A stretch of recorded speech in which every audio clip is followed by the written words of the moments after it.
उधर महाड़ के सनातनी हिंदुओं ने आग में घी का काम कर दिया।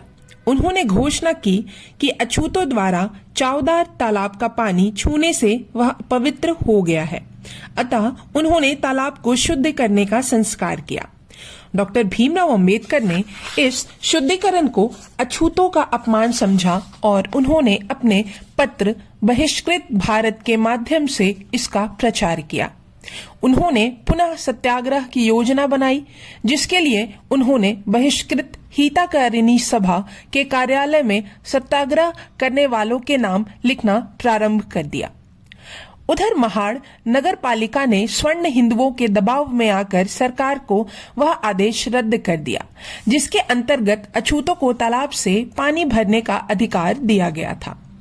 अंबेडकर ने महाड़ सत्याग्रह समिति की स्थापना की और 25 से 26 दिसंबर 1926 का दिन पुनः सत्याग्रह के लिए निश्चित किया।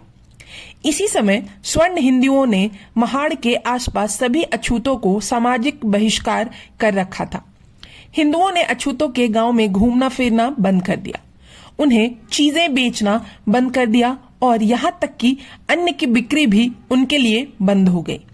महीनों तक ये अन्याय चलता रहा, लेकिन उनके इन अत्याचारों से अछूत घबराए नहीं और उनकी दलित जाति परिषद ने सत्याग्रह की पूरी तैयारी कर ली।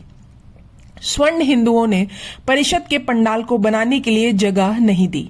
महाड़ के व्यापारियों ने परिषद को कोई भी वस्तु देने से इनकार कर दिया। किसी मुसलमान ने परिषद को जगह दी और पंडाल बनाया गया। डॉक्टर भीमराव अंबेडकर 24 दिसंबर 1927 को अपने 200 साथियों के साथ बंबई से महाड़ के लिए रवाना हो गए और वह दूसरे दिन दोपहर वहां पहुंच गए। वे महाड़ से 5 मील दूर 10 गांव उतरे थे, जहां लगभग 3000 दलितों ने अंबेडकर तथा उनके सहयोगियों का अच्छा स्वागत किया। उन्हें एक जुलूस के रूप में 10 गांव से महाड़ ले जाया गया।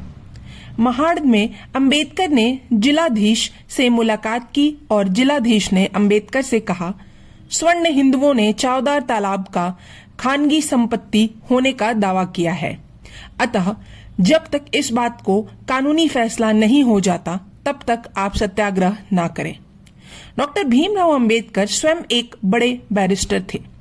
उन्होंने कहा कि जिस स्थान का प्रयोग मुस्लिम, पारसी तथा हिंदू करते हों वह खानगी कैसे हो सकता है। हम सत्याग्रह अवश्य करेंगे। लगभग 5000 लोगों ने सत्याग्रही सूची में अपने नाम अंकित कराए थे। अछूतों में सत्याग्रह को लेकर बहुत जोश था। उस सभा में जिलाधीश ने बोलते हुए कहा, सरकार के आदेशानुसार सार्वजनिक तालाब, विद्यालय तथा सड़कें सबके लिए खुली हैं, परंतु हिंदुओं ने अदालत में यह दावा पेश किया है कि चावदार तालाब निजी संपत्ति है, इसलिए अदालत के निर्णय तक आपको प्रतीक्षा करनी चाहिए। पहले सत्याग्रह के समय जिन लोगों ने आप पर आक्रमण किया था उन्हें दंडित किया गया। यदि आप कानून का उल्लंघन करते हैं तो आप भी दंड के भागी होंगे। एक मित्र के नाते मैं आपको सलाह देता हूं कि आप अदालत के निर्णय तक सत्याग्रह को स्थगित कर दें। उधर डॉक्टर भीमराव अंबेडकर ने कहा, मेरा हृदय यह देखकर खुशी से उछल पड़ता है कि आप अपने सम्मान तथा अधिकार को प्राप्त करने के लिए सत्याग्रह को तैयार हैं, लेकिन साथ ही संघर्ष छोड़ने से पूर्व यह अच्छा रहे यदि हम इसके कानूनी पक्ष पर भी विचार कर लें। यह बात सही है कि दुनिया में कठिन परिश्रम के बाद ही कुछ प्राप्त होता है। ध्यान रहे, आप लोग अग्नि में इसलिए मत कूदो कि मैं कहता हूं, आप इसलिए ऐसा करो कि आपका कार्य औचित्यपूर्ण है। हम ऐसे सत्याग्रही चाहते हैं जो अपने को मिटाकर भी छुआछूत मिटाने के लिए तैयार हों। जिलाधीश को सुनने के बाद यदि आप अपने निर्णय पर अडिग रहते हैं तो सत्याग्रह करने में कोई संकोच नहीं होना चाहिए। दूसरे दिन डॉक्टर भीमराव अंबेडकर ने एकत्र जन समूह को बहुत समझाया। हालांकि यह काम बड़ी कठिन था। उन्होंने अछूतों से निवेदन किया, आप बड़े बहादुर लोग हैं। वे लोग जो अपने अधिकारों के लिए जीवन तक देने को तैयार हैं अवश्य ही प्रगति करेंगे, लेकिन अब ऐसी स्थिति पैदा हो गई है जहां आपको सत्याग्रह छोड़ने से पूर्व 2 बार सोचना पड़ेगा। आप जानते हैं गांधी जी ने सत्याग्रह किया, जिनको हिंदू जनता का समर्थन प्राप्त था, परंतु हमें स्वर्ण हिंदुओं से तनिक भी आशा नहीं। इस तथ्यों को देखते हुए हमें सरकार को नाराज नहीं करना चाहिए। यह मत सोचना कि यदि आप सत्याग्रह स्थगित करते हो तो इसमें कोई अपमान है। अरे भाइयों, मैं आपको विश्वास दिलाता हूं कि सत्याग्रह के समर्थन का अर्थ यह नहीं होगा कि हमें संघर्ष का परित्याग कर दिया है। संघर्ष उस समय तक जारी रहेगा जब तक चावदार तालाब पर हम अपना अधिकार प्राप्त नहीं कर लेते। दलित नेता के निर्णय का सभी लोगों ने सम्मान किया। डॉक्टर भीमराव अंबेडकर महाड़ में एक दिन और ठहरे और उन्होंने चमार मोहल्लों में भाषण दिए और दलितों में जागृति का बिगुल बजाया।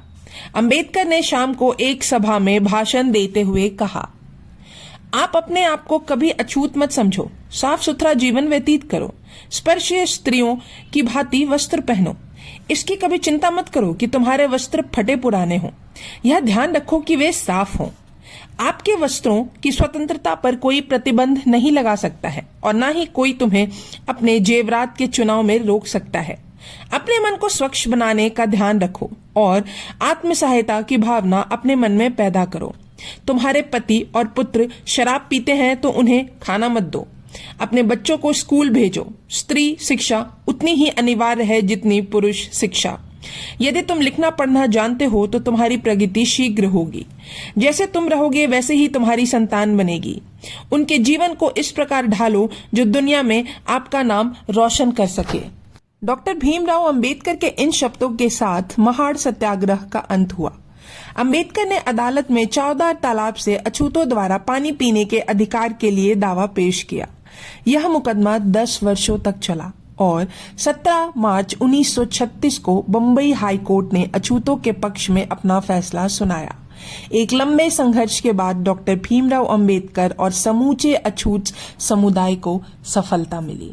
अब हम अगले भाग में जानेंगे नासिक धर्म सत्याग्रह के बारे में। तब तक के लिए धन्यवाद।